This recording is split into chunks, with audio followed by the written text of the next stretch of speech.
Well, good morning, everybody. Thank you for joining us this morning for another session of Hang Time, Grapevines to Wine session here with the American Society of Enology for Viticulture, the Eastern section. This platform is a monthly platform to offer scholarship and opportunities for sharing the body of knowledge from different universities across our great country. The Eastern section does cover the majority of the country, surprisingly. We kind of start over toward the Texas, New Mexico line all the way to up to Canada, to New York, all the way down to Florida and up and down the East Coast and everything in between. So uh, we're a proud bunch of what we do, and what this session offers is an opportunity to take topics that apply to everybody, hopefully across the country, no matter where you're from, and let us know and take lessons and knowledge and research that's being conducted and apply it to your operation, to your university, or wherever you may work. For fun, if you want to, you can type in the chat box what state you're representing. Ultimately, I do capture all that information in our registration. But again, if you'd like to, just so our panelists know where you're coming from today, please type in on our chat. A few housekeeping things. Everybody is muted, but if you have a question for our topic discussion today, you can just simply click the raise your hand icon at the bottom of your screen. It'll take you to the top of our list, and we'll be glad to call on you. And we can unmute you if you want to ask verbally, or we do have a Q&A chat box at the bottom. Not this chat that you're typing in right now, but the Q&A box at the bottom. That way, that'll help us get through our questions as we get through our presentation. This is being recorded and will be found on the ASEV-ES YouTube channel. So just it's an easy Google search to find that, and our past recordings of topics and presentations. If I didn't let you know, my name is Nathan Easton. I work with the University of Georgia Extension, and I work in the wine grape and fields up here in my county, the Southern Appalachian Mountains, and then serve as the vice chair, or as the chair-elect, excuse me, for the ASEV Eastern Section Board. So I'm looking forward to that. And I'm also looking forward, it's recently been announced that Georgia will be hosting the 2025 conference. So I'm excited to bring y'all to Georgia and to showcase what we have going on here. Yes, it will be in July, but no, you will not melt. Anyway, without further ado, let's get to our topic. And to do this, let's first start off with introductions, and then I'm going to turn it over to Maria afterwards for the introduction of our topic. So we're going to talk, Mr. Paul, if you'll give us an introduction of yourself, your title, and we'll move on across the screen. Okay, I'm Paul Schreiner. I'm a plant physiologist, and I recently retired from USDA ARS. All right, thank you.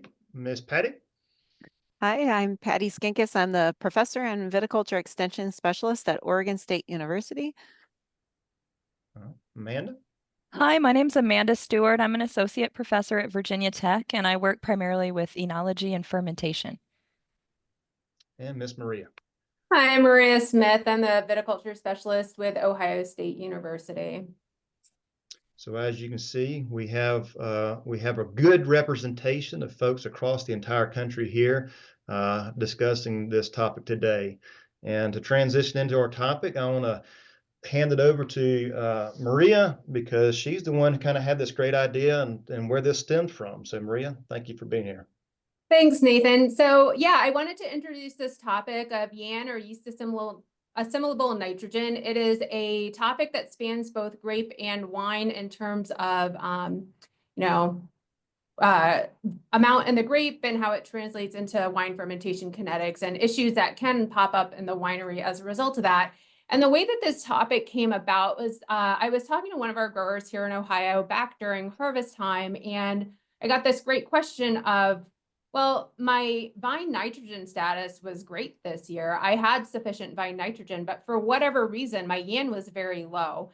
And Amanda's going to talk more about quantification of YAN and what sufficient values actually mean. But for context here, Ohio's got a lot of glaciated silt loam soils. They're very fertile. Our vine vigor tends to be high. And in most years, our precipitation tends to be fairly high as well. Although this year was actually a very dry year for us here in Ohio, where we had anywhere from slightly dry to actually severe and extreme drought conditions in southeastern Ohio this year. But regardless of that, yeah, this grower reported my vine nitrogen status was perfect, but YAN values for them were less than 50 milligrams per liter, which is very, very low.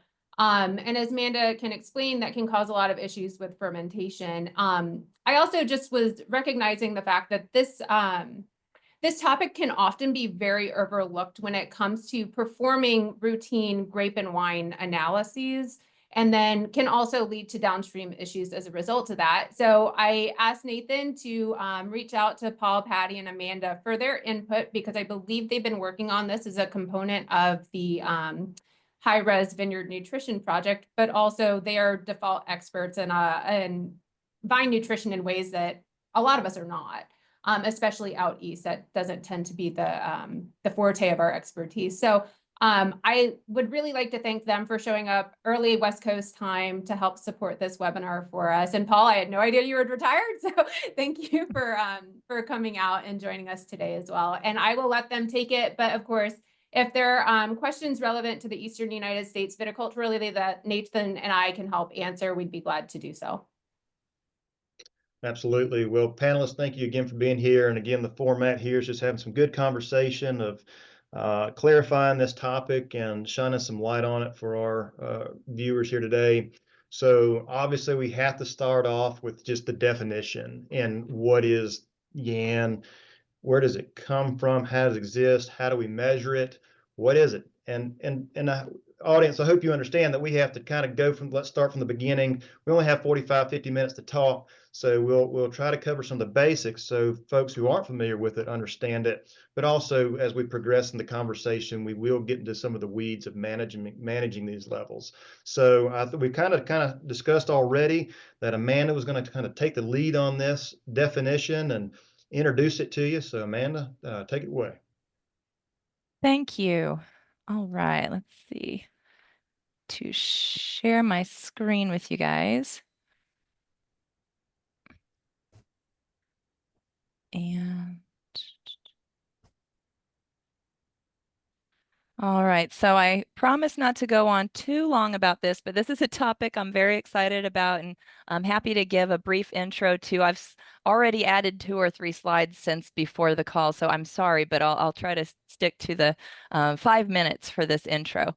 All right, so yeast assimilable nitrogen, or YAN. So what this means, it refers to the nitrogen sources that are used by yeast during the fermentation, and it's generally defined as being composed of free amino acids and ammonium ions.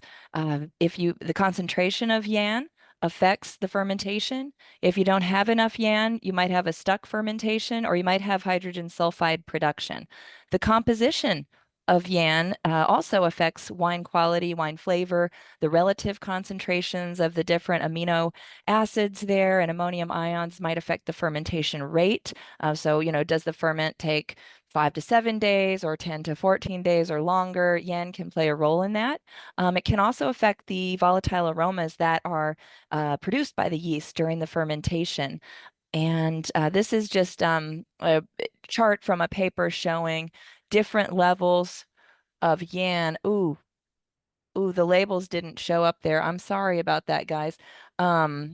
This is showing basically if you start with different amounts of sugar. These were the very low YAN ferments, and they did not ferment over the 144 hours. They did not ferment well, but the ones with enough YAN fermented completely to dryness. I'm sorry that those labels didn't come over when I pasted that. So here's some data showing typical YAN values.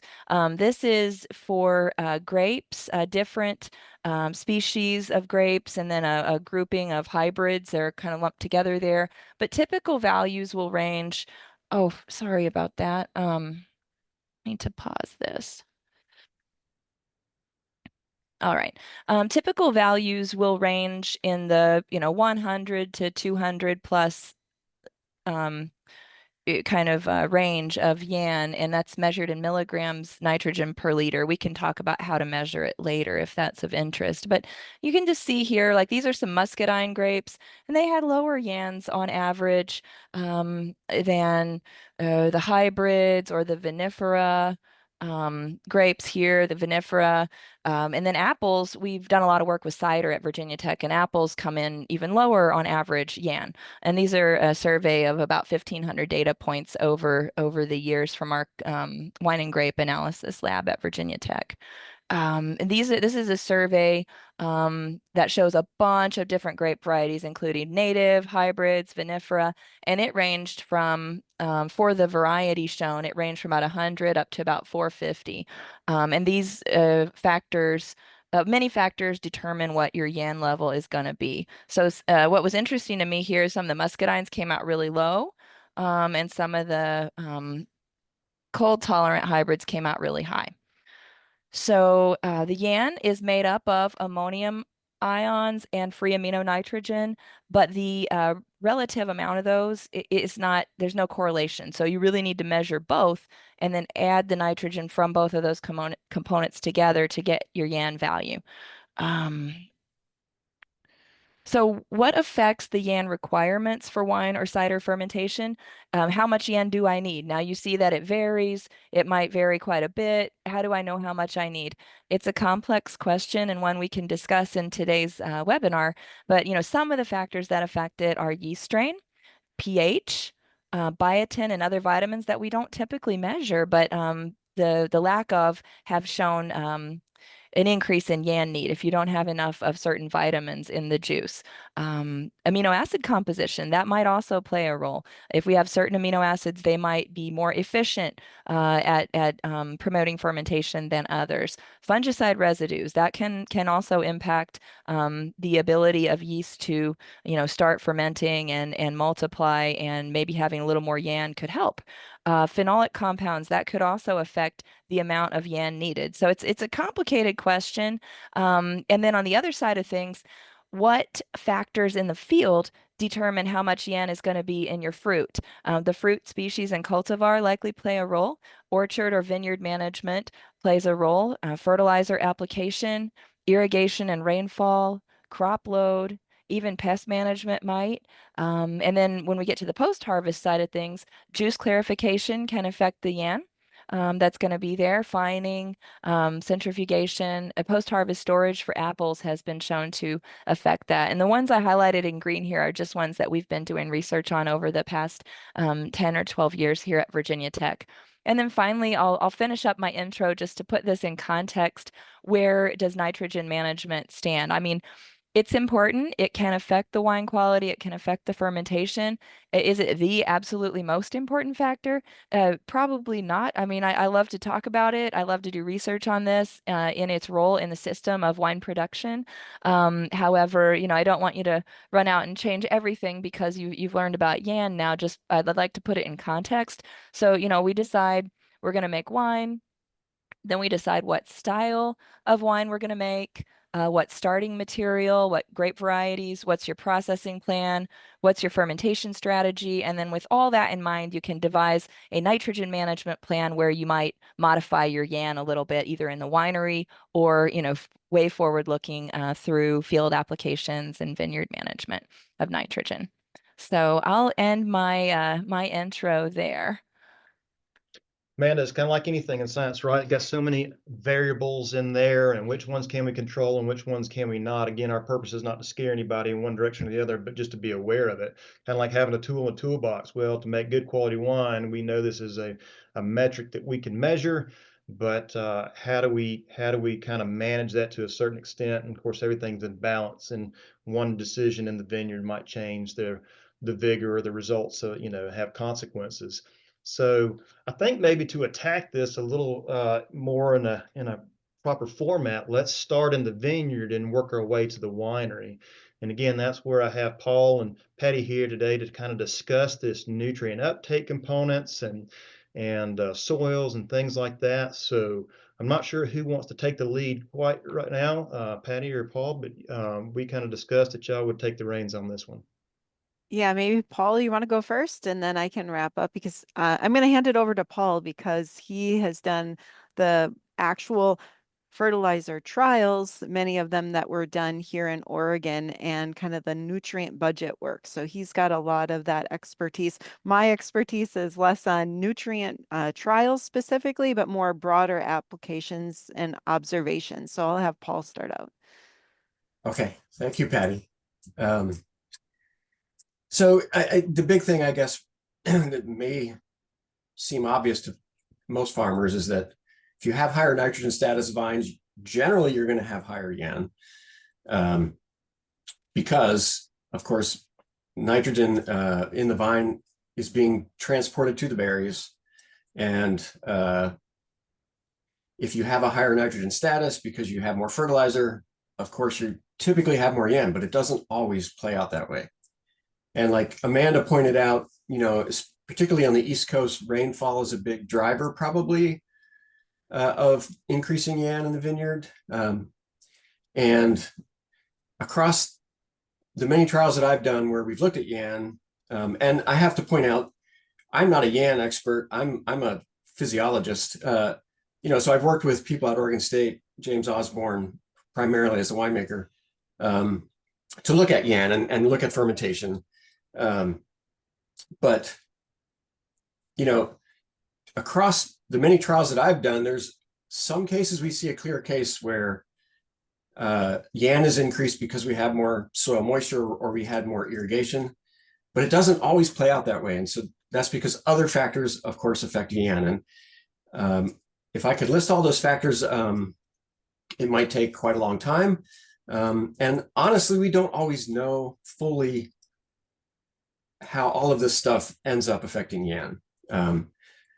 But I mean, the important thing is nitrogen uptake by grapevines is primarily taken up as a nitrate. Okay, so there is some evidence that occasionally ammonium is taken up as well, but largely it's driven by nitrate uptake. And so nitrate moves to roots through a process called bulk flow, which is dependent on soil moisture. And so when soils dry out, nitrogen does not move as well to the surface of the root for the root to take it up. So of course, rainfall, soil moisture are going to be related to nitrate uptake. Another factor, in addition to fertilizing, of course, when we fertilize, we're going to be adding nitrogen supply. So of course, that makes it easier for vines to take it up. But the other factor is how much is in the tank of stored nitrogen in the soil, which becomes available over time because of the process of mineralization, right? So, and if you have higher organic matter soils, you tend to have more turnover of nitrogen or mineralization. And that's dependent on microbes in the soil. And so it's dependent on things like temperature, and also, again, soil moisture. So what's in the tank that the vine can take up is derived from, largely it's just mineralization, plus whatever we're adding in terms of fertilizers. And I would say in Western Oregon, particularly where I've worked, we have pretty high organic matter soils. We have some vineyards that have been in production for 20 or 30 years that have never been fertilized with nitrogen. And the vines are doing just fine. So the other aspect of this is grapevines are very efficient at taking up nutrients. But when you get onto more arid soils or more low organic matter soils, you may not get enough supply of nitrogen through mineralization, and fertilization becomes more important. So what are some of the other things we can do to manipulate YAN is, in addition to irrigation, you can fertigate. And if you do that later season, you can tend to get more of that nitrogen to move to the fruit. So the other aspect to think about here is initially when the vine is growing and producing this big canopy, all that nitrogen is going into the leaves. But then as the canopy matures and then we start growing the fruit and the fruit becomes a sink, that nitrogen can move from the leaves to the fruit. And if you supply nitrogen later in the season, like say around the time of veraison, when fruit is starting to ripen, more of that nitrogen can actually go directly to the fruit.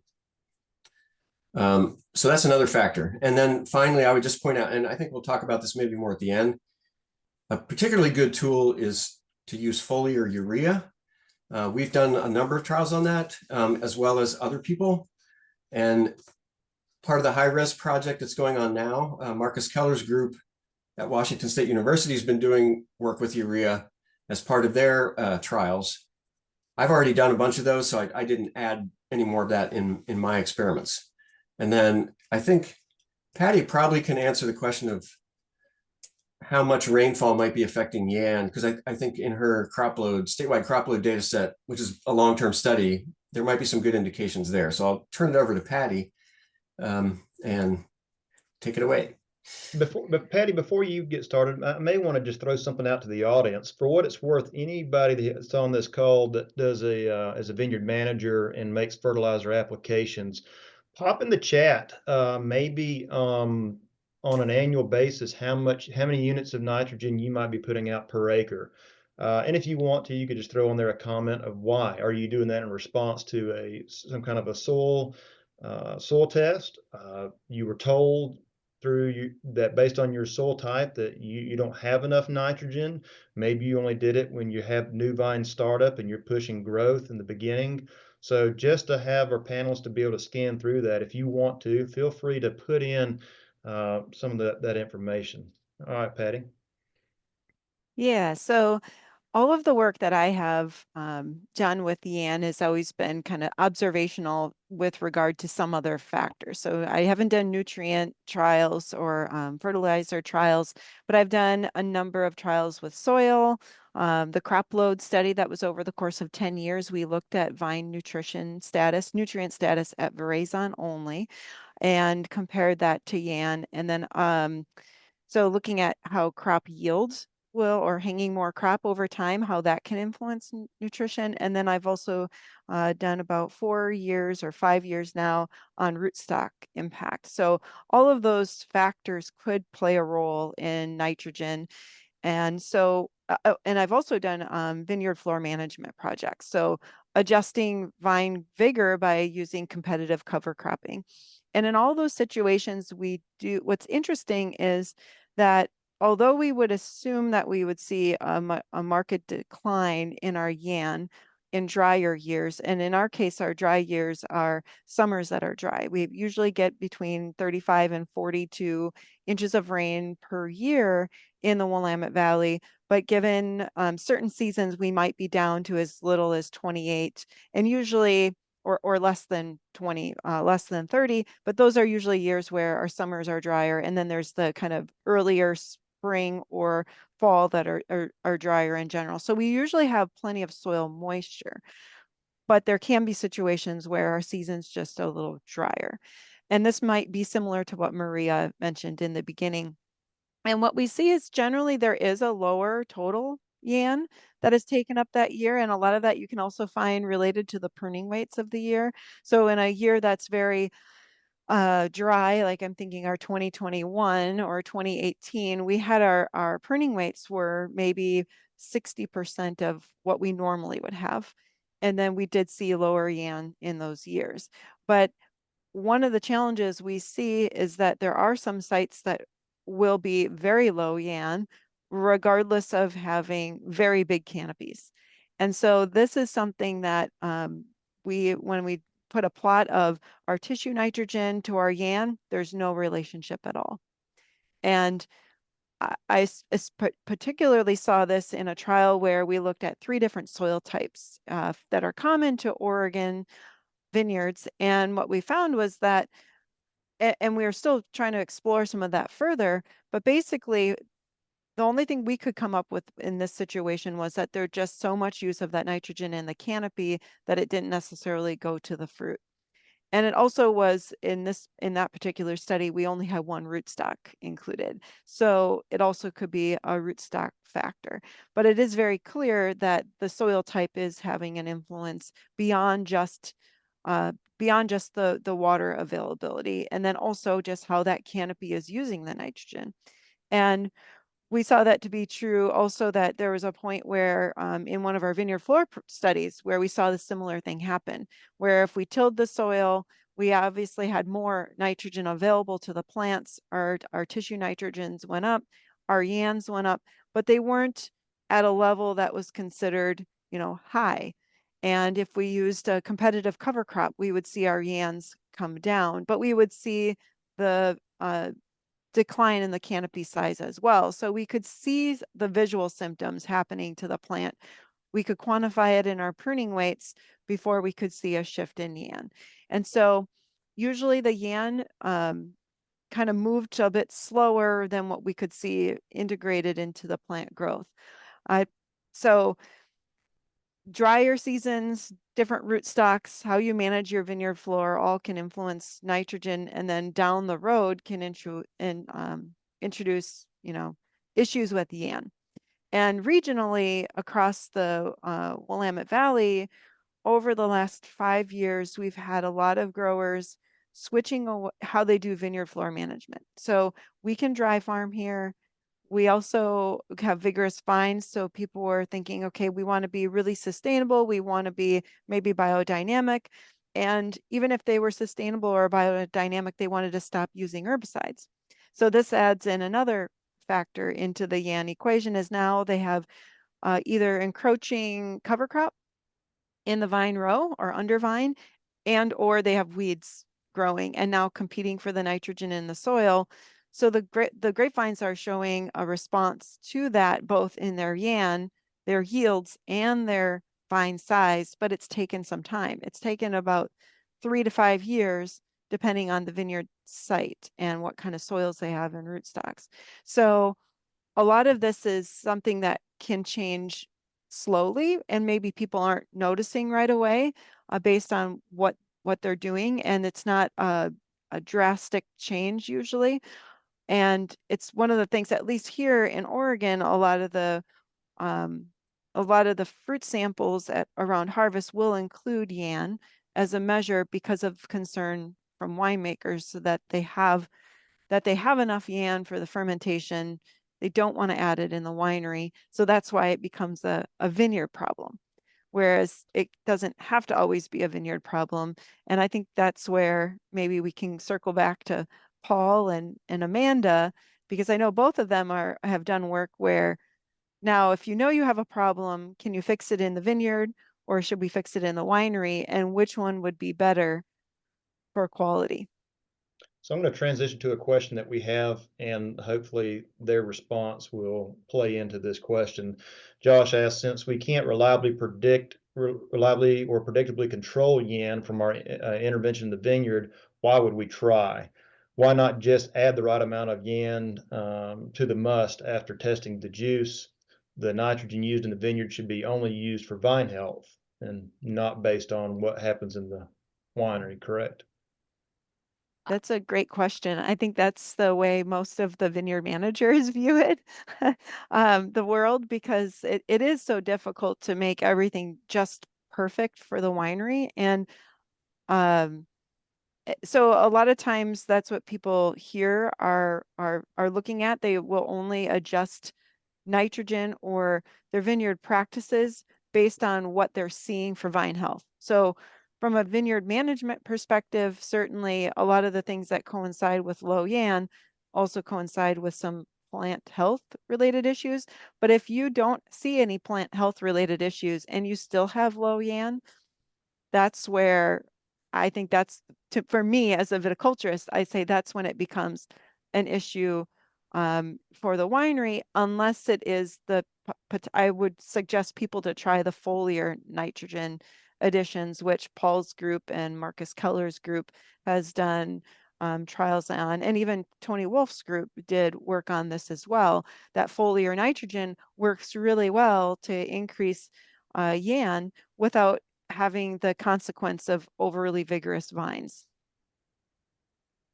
Yeah, I think Amanda's going to jump in here real quick too, but I would just say one of the things I think that we have to keep in perspective is, especially, I don't know where this necessarily comes from, but many winemakers in their education get this viewpoint that they need high yan. And when I say high yan, I mean over 200. We've shown in our work that you don't need to be anywhere near that. We've had no problem getting ferments finished at even, believe it or not, yan of 25, which most people would find extreme. Of course, that's on a small scale, and I do believe scaling up probably causes some problems. But I do think that we need to rethink what is the minimum amount of yan that I really need as a winemaker. And then this question about putting it in the vineyard or putting it in the winery. We did some work a little while ago, and I'll let Amanda jump in here, but we showed that you could not produce, well, in Chardonnay anyway, you did not produce the same wine if you boosted nitrogen in the vineyard versus boosting it in the winery. And we did that in two different ways in the winery, using both DAP, which is the more common approach, which is diammonium phosphate. It's inorganic N. And we also then used an amino source of nitrogen. So it was much more like the amino acids that are coming in the grape. And basically, neither of those approaches produce the same kind of Chardonnay as putting the nitrogen in the vineyard. So you do affect wine style. However, I would say that in Pinot Noir, we also did the same thing in Pinot Noir. We got a similar impact, but it was much more muted. And so the winery additions and the vineyard addition were not so different in Pinot Noir, because I think it's a red variety. It has a lot more complex things going into the flavor and aroma derived from the skins. And I'll let Amanda jump in here, but I think she's got some ferments that she's done that she's also had no problem with finishing at pretty low yans. And so what is the, magic number? It's not clear. Yeah, I'd like, oh, sorry. I'd like to echo that. And I've fixed my bad slide, and I think this will help a little bit. If you see these are the numbers. So I think, as Paul said, people think they have to have 200. Why do they think that? This paper has been shown at so many presentations. It's a paper from one group in Spain that did a lot of good work Amanda, on this. let me interrupt you. Yeah. We're looking at your computer screen here, not the chart. Oh, I'm sorry. Thank you, Nathan. All right. Let me stop sharing that. That dual string magic. There we go. Is that better? There we go. All right. So this paper here, I think, has been cited a lot. I think it's a good paper, but it's limited in scope, right? And this paper actually this came from Portugal, but it was, with a few varieties. This group did a lot of great work, but then it was extrapolated to a lot of recommendations. I think as we, in my lab group, we dug in to try to answer the question, how much yen do we need for cider fermentation? Thinking, oh, we'll just, run some tests and we'll find something like this, and then we'll give people a number. And as we dug into it, we found inconsistencies depending on the cultivar, the brix, the pH, all those factors that I mentioned and that Paul has mentioned. And I kind of think that maybe we're missing the mark just trying to come up with a fixed number. I need 200 yen. I need 140 milligrams per liter yen. I think that the question is more complex, but it's frustrating for growers and for winemakers because there are interactions with vitamins. We don't measure vitamins. We don't measure B vitamins in the normal course of, fermentation management. But we know that the amount of biotin you have, if you're lacking biotin, maybe you need more yan. There are interactive effects. Our work has shown interactive effects with different amino acids. We showed if you put just a little more methionine, you could bump the H2S production way down. And now this is in apples. Grapes tend to have enough methionine, so I don't need to worry about that. But in apples, we just add a little bit, 5 milligrams per liter, and we got a bigger decrease in H2S than we got when we added 100 of a mixed amino acid like yeast hydrolysate. So It's complicated to answer the question exactly how much do we need. And we're answering this question for a couple different reasons, right? We're thinking about what are we trying to do? Are we trying to finish the fermentation? Are we trying to prevent hydrogen sulfide production? Or are we trying to make a wine that is unique to a place and a production system? And I think, a growing location production system is a very complex system. And so some of these places that are really dialed in, I've seen also, like Paul, I've seen people make beautiful wine that started at 25 yen. I've seen it. And I'm not gonna, say that that's not possible because I know it is, but I've also seen people have stuck ferments, add nutrients, and overcome the problem. Have H2S, add nutrients, overcome the problem. So they're good tools to address problems, but I don't think that the low yan itself in isolation is always the problem. I think it's maybe that with a lack of certain vitamins or, with a really low pH or, other challenges to the yeast can kind of multiply that low yan challenge. Can I So ask you, this- Amanda? Sorry to jump in, Nathan, but You're good. I'm curious if your opinion about whites versus reds, because I have this viewpoint that red varieties, because you're fermenting on the skins and you're releasing more stuff. You also have a surface, which changes the dynamics of microorganisms. I think reds have a lower yan requirement than whites probably do. But the other thing about that is the whites are typically fermented at lower temperature, which is another stress that might require higher yan. Do you agree with that? I don't know if I would generalize to reds versus white as much. I think that also, when you got reds, if you have really high tannin reds, they're also like scavenging more oxygen. There's a difference in redox too, which can affect the accumulation of yeast biomass over time. Yan also affects that. So again, it's a really complex system, but maybe for like lower tannin reds, maybe specifically for Pinot Noir, maybe the yan requirement is lower than Chardonnay. And, when I briefly worked in production in Oregon, and I would see like pretty low, like, 70, 80 yans in Pinot Noir, that was beautiful. But maybe in Chardonnay, we would go more for like the 200. So I don't know if that's because it's a red wine or again, something specific in the system that is Pinot Noir. Yeah.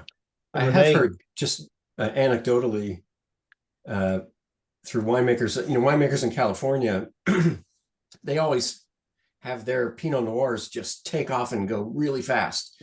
And it's independent. It seems to be independent of yan. And here in Oregon, we're all worried about yan. And I think maybe there's something about either the composition of that yan, and maybe it's, higher arginine, higher other amino acids, and or the vitamin issue that Pinot Noir is just not as sensitive to low yan, I think. Let's I want make to it a- throw in there too, to the question that came in online. There are, adding nutrients in the winery is definitely a strategy that works well in a lot of cases. It's fine to do that, but there are, for example, nutrients out there that are meant to enhance certain esters. They're richer in branched chain amino acids like leucine, isoleucine, valine, and they tend to get like a fruity, more estery wine, like white wines, when they use these nutrients. So just know that by adding those nutrients, you might end up with a little different wine than, you might affect the concept of the terroir of your wine, if you will. Yeah, second question that Renee Threlfall asked is, and this just adds another level of complexity to it. We've been talking about red versus whites. Well, how about vinifera versus hybrids? Have we seen any thoughts on those yan levels in comparison to those? With the highest yan levels I have ever seen have been in hybrids, but it might be because they were planted in places that used to grow soybeans. This could be part of it, maybe that it's not just the species or cultivar effect. So I think we should do more trials on that and more observations of that in different production regions. Can I Well- also note that most hybrids in the East are own rooted. They are not typically grown on rootstock. And I don't know how that may or may not influence that component as well. Especially the Minnesota and their riparian species. So we're not talking about typically complex vinifera species or French American hybrids. We're talking about like the Minnesota hybrids, because I've seen that same phenomenon where like Marquette or Frontenac or something will have like 300 milligrams per liter plus. So I did want to add that nuance to that component as well. One of the things that as we've hosted these seminars over the course of the year on different topics, it ultimately comes back to collecting more information regionally based on soils. It's this precision ag. It's this high res kind of an idea of what's going on, where is it going on at, and what is it, who's it happening to? So, Patty or Paul, you want to, I mean, we don't have to delve into the high res project, but just to talk to our audience about capturing some of that information. And is Yan one of those parameters that we are capturing at that large scale or that we're reporting? I can address that initially, but maybe Patty can give a more broader overview. But we are capturing Yan in some of our nitrogen trials, but the high-res project is also looking at other nutrients. And so nitrogen is not the only one we're looking at. It is a common one because it's being looked at in all the different locations. But we're also looking at potassium, magnesium. What else? I can't recall. I'm sorry, I might be forgetting some other trial, but we're looking at nitrogen in a lot of trials, but also we're looking at magnesium and potassium in a number of trials. Yeah, and to address that question of what, the future holds for precision ag and trying to use some of these sensors, it's not going to be a one item catches all sort of tool. That was something that in the beginning we thought, that is a goal, but is it realistic? It depends on the expectation of the end user.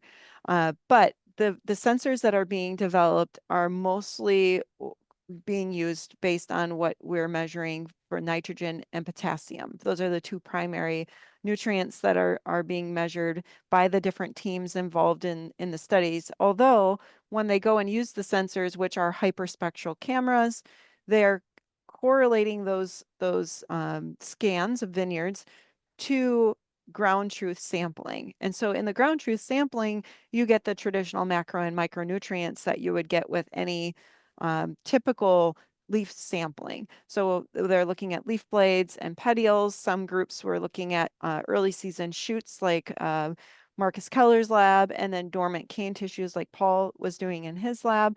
So there's some other tissues that are being investigated, but for the most part, we're scanning vineyards with known nutrient deficiencies, mostly nitrogen and potassium, and then taking along with it everything that else that comes along. So that could be the tissue analysis, it could be the fruit analysis, the wine analysis, and packaging that together to say, okay, what can we make of this when we know all of this about these vineyards that are being scanned. So it's not just the tissue and the fruit nutrient components, it's also pruning weight and yield. And I see Terry's also on. So Terry's been part of some of that work through taking that and integrating it into the MyEV platform, the Efficient Vineyard platform, to be able to take it beyond just, okay, here's a sensor and it's going to tell us what our Yan's going to be. It's a tool, but it's going to still need people that know what they're doing to interpret that information. As a county agent, I work with cattle and everything else, and even working with cattle, and you think about management of any farm, there's tools and there's data that can be collected. There's research, or not research, there's data to be collected. And oftentimes we don't know what that number means until you collect 10 years of that number. And then you begin to form this baseline, or at least a conceptual understanding of where your vineyard stands amongst everybody else's. And then when you have future sessions like this in the future, you can then be sitting and listening and go, actually, I've been monitoring my Yan for the past 10 years with this grape on these soils in this region, and be able to respond back to what you're presenting in that, oh, that makes sense. And I think that's the beauty behind what we're doing right now, is that I would encourage, I would be interested in y'all's input on what your audience here, if we have vineyard managers and winemakers, should they test Yan? Somebody's already asked, where can they test it? So Amanda, I'll turn that back over to you in a second. And maybe we don't have a lot of understanding of it right now, and these complex relationships of moisture and soils and tissue versus and what have you. But having that number is important. It's a tool to have, and the longer that we can collect that data, the better we'll understand it. So I'll just have Amanda respond back to that on some of that testing and interpretation.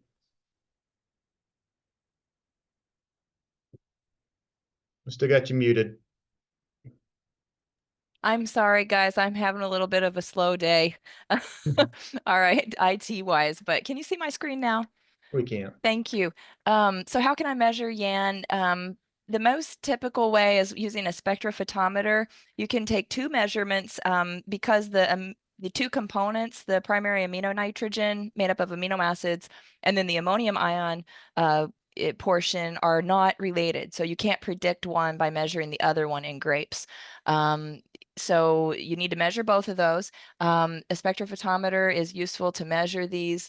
The formal titration is a way that this can be measured, but I don't typically recommend that for small producers because there's some waste disposal and safety issues there with the formaldehyde. So the primary amino nitrogen, there's a NOPA assay. Commercial kits are available for that from Megazyme or from other vendors, and it is a chemical derivatization. So you have some chemicals provided in the kit. You derivatize all of the amino acids except proline, and then you can measure a change in absorbance using the spectrophotometer to get that to get that number. And there's also a UC Davis extension publication that gives the recipes for these things if you're keen to make the reagents yourself. For ammonium ions, there's also an enzymatic assay available from commercial vendors. And you can get, if you have the right type of pH meter that accepts different probes, you can get an ion-specific electrode for ammonium ions. It takes a bit of calibration, so it's not the easiest way, but also possible. So overall, those are ways that you can measure it. Those are the easiest, most practical ways to measure in-house, but I realize having a spectrophotometer is not practical for every producer. So commercial labs also do these analyses.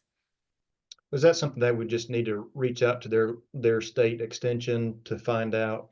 I would say so, yeah. And that it's a dynamic scene. Like in Virginia, we've had some changes in what labs offer these kind of services to the industry. Our university used to have a lab, but as the industry has kind of come up and built their own services in that, in that realm, now we don't do that anymore as a university. We leave it to the companies in our state who are offering that service. So, things change over time. So yeah, I'd say just ask your extension specialist or, search online or ask colleagues in your industry where they're sending their samples, and there might be a lab nearby, or you might end up needing to send it out to a commercial lab, which folks do that too. Like in California or somewhere like that, it's possible to do that too. Yeah, and I just want to mention that most people who are doing YAN analysis in Oregon are not doing it in-house unless they're large enough to have all of the equipment. They're usually sending it off to a commercial lab. So we have Core Enology and ETS labs are two of the most common used in Oregon. Certainly, I think ETS is very prominent in California. I'm sure there's others that I might be missing. But there's also a lot of winemakers who don't look at YAN at all. And again, these are Pinot Noir producers, and it could be because of what Paul discussed earlier that, they have good fruit. It looks good. They know and they're usually estate vineyard and winery sort of situations where they've got a long history with the site and what they have, and they don't necessarily look at that number. And I know this in part because of the 10-year project I did with more than 20 companies on the crop thinning trial. It ranged from small producers to very large producers, and a lot of them never looked at YAN until we were getting this data back. And but those that do look at it find it a way to really just help them when they're starting to do their fermentations and just trying to make the best wine they can make. It doesn't mean that they always succeed, but just having more data. And a big part of why they do it too is because we have access to these commercial labs. If we didn't have access to the commercial labs where they could drop off samples relatively close by, I don't think many of them would be looking at it. So that is part of the benefit of having access to those labs. I want to echo what Patty said about, those systems that are really dialed in with estate vineyards, similar wine styles over time. They have everything dialed in, and it's a complex system. And just because you aren't measuring certain factors, if you have consistent management practices in the vineyard and in the winery, maybe those factors aren't changing much from year to year, and you've got the system under control. So when I see somebody who wants to make wine using like Burgundy winemaking approaches, but they're buying contract fruit from different growers every year from different states, that approach is really hard to implement. If you're just doing what the winery does, hands off, natural fermentation, not measuring things, but your inputs are highly variable, then you could get into trouble. And maybe having some of this knowledge could help you troubleshoot and figure out what you might be able to do to remediate any problems like H2S, stuck fermentation, not having consistent wine styles through management of Yan. But I think, it is those producers who have the really dialed in systems, estate vineyards, that I see do well at those super low Yan levels too. So we have a comment from Pierre that says we also observe interannual variations of yen is quite high, up to 100 parts per million. And this is in Washington State. So just those fluctuations, I guess, within the season. So when did y'all say that your obviously, so there's a lot of things. You said dormant wood, you said during veraison, you said tissue sampling, and then we also have the juice at harvest. So that's potentially 4 different sampling points. And I guess that's what Pierre is referencing, that maybe within the vine, seeing that variation in Yan. Maybe that's just more of a comment than a question.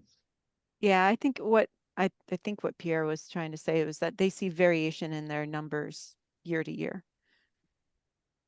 for Yan in particular. Yeah, I would say, I mean, in a particular site, you probably have a good relationship with your leaf nitrogen values at veraison and Yan. Like, it's a good predictor. Like in many of our trials, it's been really good, but it's not something you can apply just broadly across all sites. And so, there's not, if you want to know Yan, you need to measure Yan. Like you cannot, predict it with 100% accuracy by looking at leaf nitrogen, for example.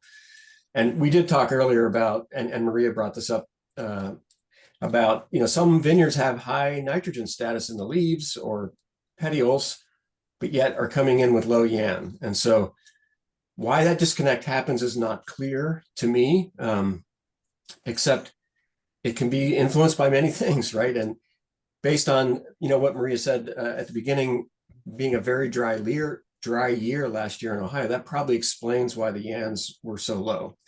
But that's not the whole story, as I think this discussion has showed. But yeah, if you want to measure Yan, you should measure Yan. I mean, you're not going to be able to predict it with perfect accuracy by measuring leaf nitrogen, for example. All right, so we have about 5 minutes and the questions keep coming in, which means we're doing our job. So given that nitrogen availability in the soil is largely regulated by microbes outside of water, are there ways to keep those microbes happy? That's a good question. I think I'll try to tackle it. Basically, microbes in the soil need food, and their food is soil organic matter. And or recent organic inputs. So if you want to boost microbial activity in soil, you can do a number of things, but like one of them is having cover crop. And if, for example, you use legumes as your cover crop, like clover that fixes nitrogen, you can bring nitrogen into the vineyard without fertilizing. And we did a trial a long time ago, and that was very clear. We compared a bunch of different cover crops. And this is between the rows of vines, not in the vine row. And if you use clover, we boosted Yan. So that's a tool. But in addition to that, how do I describe this? Nitrogen mineralization is dependent on the CN ratio of the material going in, which is carbon nitrogen. And so like something with a high amount of nitrogen per amount of carbon, like a fresh green material is going to tend to mineralize and release nitrogen.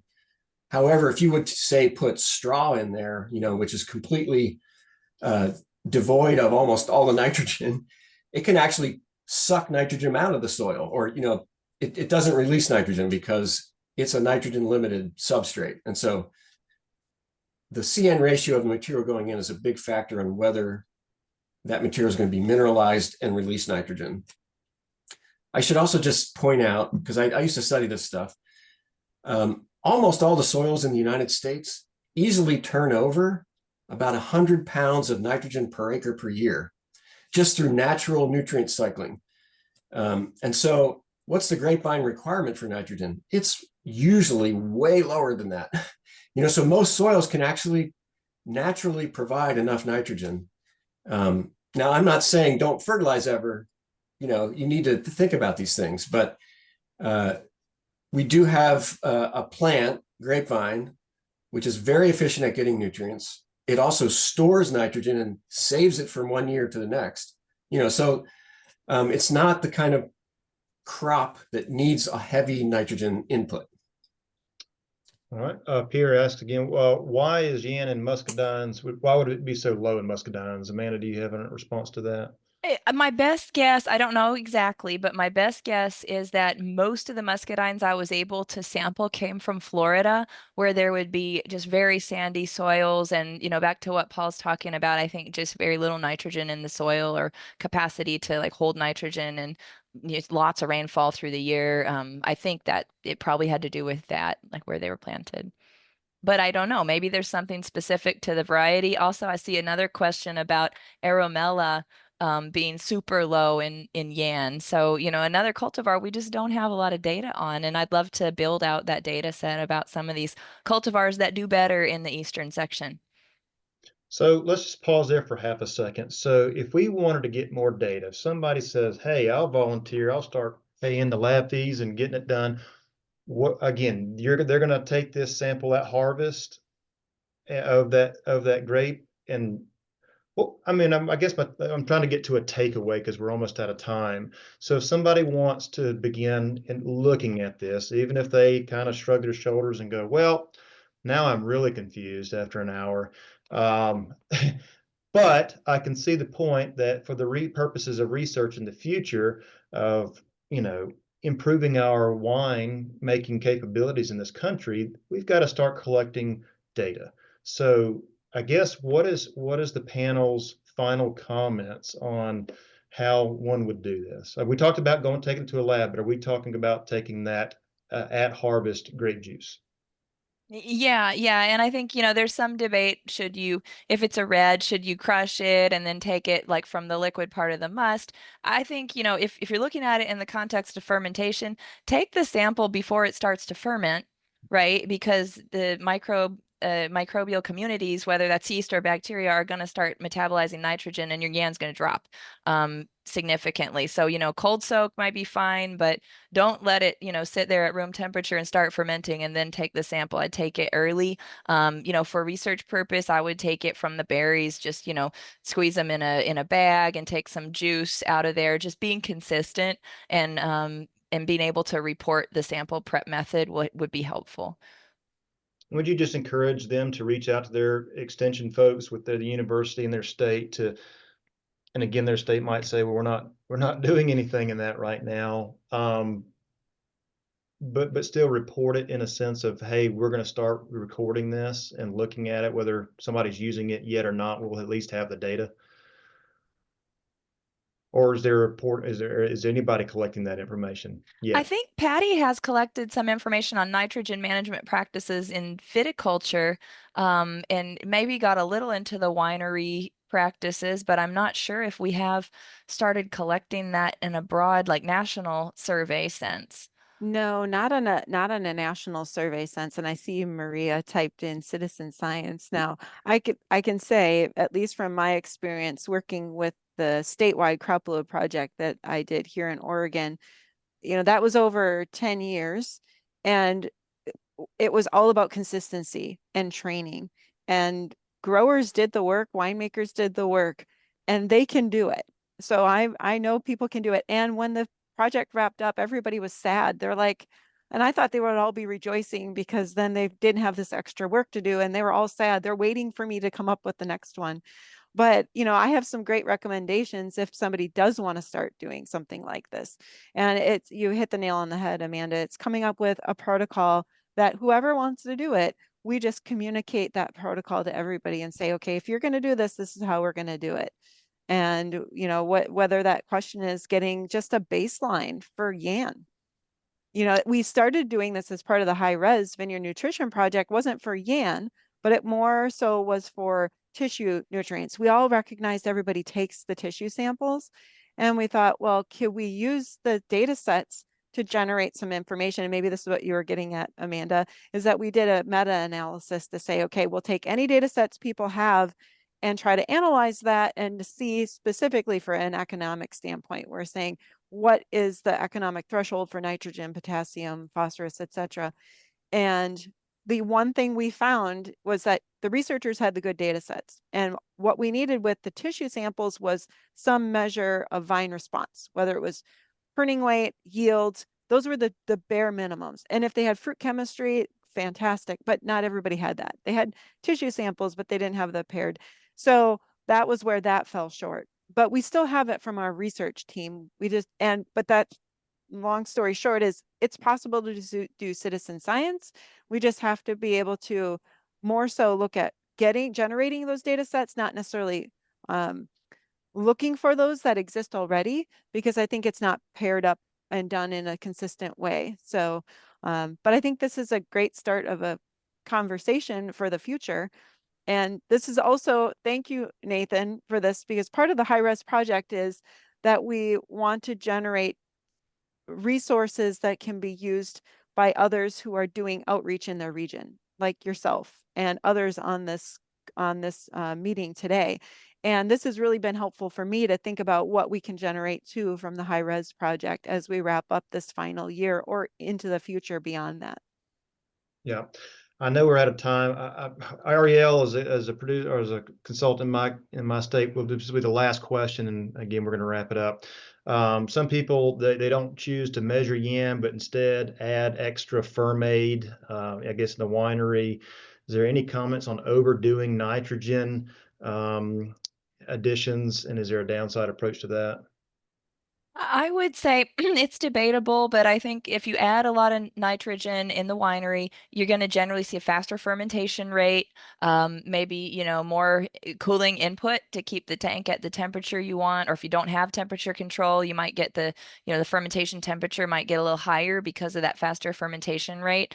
And you know, I've seen a few papers out there looking at white wine varieties, especially, that have shown, you know, you get more of a citrus, one-dimensional kind of tasting wine if you added a lot of DAP versus if you add like organic nitrogen or nitrogen from the field or whatever you have in the vineyard, you might have a little more complexity. And those findings are not consistent among all the studies that have looked at this. There are a lot of factors that affect these systems, but I think there is a general consensus that if you add a lot of, especially diammonium phosphate, you might end up with something that's just a little more one-dimensional. Not bad, but you know, if you're looking for a fast fermentation because you need to turn the tanks over, maybe that was the right thing to do. But if you're looking for some like super nuanced wine that is the same style as you've always made, maybe a big change in nutrient management might shift your style in a direction you weren't trying to go. Yeah, we're out of time. Go ahead, okay. Paul. I was just going to quickly add to that you know, it is possible maybe to overdo adding Yan, but there's not a lot of great data on this. But if you have really high Yan that's above what's required, you're leaving a lot of amino acids at the end in the wine, which then probably makes it more susceptible to spoilage. Potentially, it's not super clear, but you know, this question of just adding Yan without measuring it, you know, in the winery with fermate or whatever, how much are you spending on that? Because maybe doing a Yan test is a lot cheaper. Thank you, Paul. That's a really strong point. Some studies have shown that excess amino acids, particularly at the end, can promote the growth of Brettanomyces in the bottle over time.